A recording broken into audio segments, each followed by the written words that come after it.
What's good, Woody? Your boy back with another one. And I basically want to give a quick video on why you should never over leverage when it comes to trading in the markets. Even though, especially if y'all doing Forex, y'all know y'all got splits. So, I mean, it's mind blowing if you're trying to over leverage on Forex, especially on these unregulated behind markets, because you definitely go get finessed 10 out of 10 times. Or I would say 9 out of 10 times. But when it comes to futures, like the markets are regulated, and basically what price action is at is go basically correlate across the board with everybody charts. But I seen some things happening on Friday that I was like, oh, okay. And I can't say it's cheating, because when you over leveraging or you risking too much out there, if you only got $200 or $300 to lose, or you got your stop loss close to like price action, that joker is gonna get hit majority of the time. I would say at least 80% of the time, your stop losses go get hit, and this go to the opposite direction. And this is why. Say for instance, okay, because I like to go down to like the smallest increments. So right here on this 30-second chart, say basically price, it moves 79, 80 to 86. That's basically 7 points. 6 or 7 points that it moved in 30 seconds. That's a lot. If you got a whole contract out there in 30 seconds, you can make $600 to $700 right off that one move, or you will be a negative $600 to $700. And most people, when they get in, you ain't gonna get in at the bottom. You gonna probably get in right here. Like, you gonna get in at a certain point. You ain't gonna get in at that perfect point unless you done bought down here, off the 200 moving average or so like that. But let's get to the point. The reason you don't want to do that is because market price can be up here, because I done seen this literally happen on Friday. Like, price would be like at 82, and then it'll still be making the wick down here at the bottom of this 30-second candle. Basically, I was looking at minutes, like a minute and 2 minute candles, and it was like creating wicks while price was still at the top of the candle. This is why I'm about to start live trading, because it really had me like it had my mind in like a little, it was like a clusterfuck. I don't want to cuss too much, but really my mind was like in a clusterfuck. I was like, how is it making the wick down here and prices like all the way up here?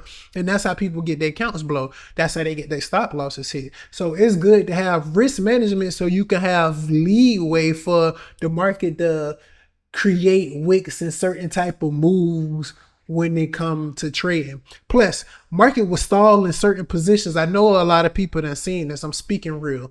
Market will stall in certain positions, and then it'll go a certain way once you get in. It'll go like in the opposite way, or it'll stall and then it'll wait till you get out. And then once you get out, then it'll go in the original direction that it intended to go.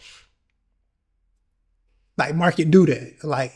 And that's because, even though it's regulated, market is moving within a range while you're trading. Like, it's really moving within a range. So you got to learn how to, well, especially me, I got to learn how to place less trades, because I'm bad at it. I be placing like 48 trades. And even though I'm profitable for the most part when I do that, it could get me in trouble, because I'm taking too many entry and exit moves and stuff like that. So I need to learn. What's up, baby?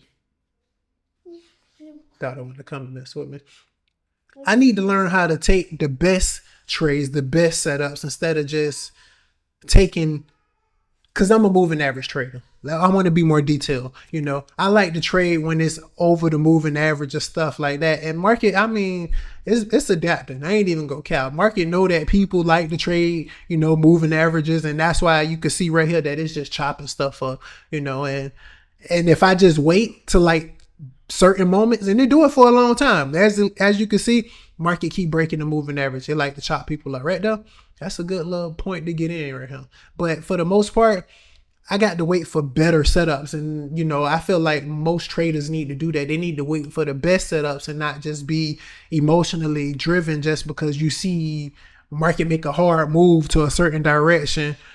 Especially like here, you might see market do this and be like, oh, it's a gap right here, it's going to immediately come back, and then it take probably 2-3 minutes for it actually to come back. And then you actually put your stop loss right there, because you feel like it's going to come back immediately, and it hit your stop loss, and then it come back up, and then it keep doing the same thing. So, this is my I guess My challenge to y'all, sit on your hands, man. Be more patient. And I'm about to start live trading more so I can show y'all a visual on how market is actually moving in real time.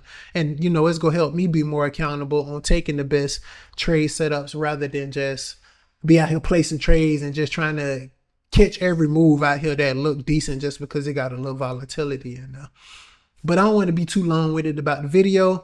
I just wanted to give y'all some feedback on some of the stuff that I've been experiencing for the past week, especially Friday. I was seeing this happen on Friday, and I was like, what the heck? And, it just brought me to like a better level of understanding on why you shouldn't be placing too many trades, basically over trading, and just being more patient, being more strategic when you out here on these charts, But I mean, that's all I got for y'all today. I'll be back with another one. Like I say, I'm gonna start doing more live trading. Y'all lock in with your boy. Comment if y'all been experiencing the same thing, or is it just my charts moving like this? But I appreciate y'all locking in with me. I'll be back with another one.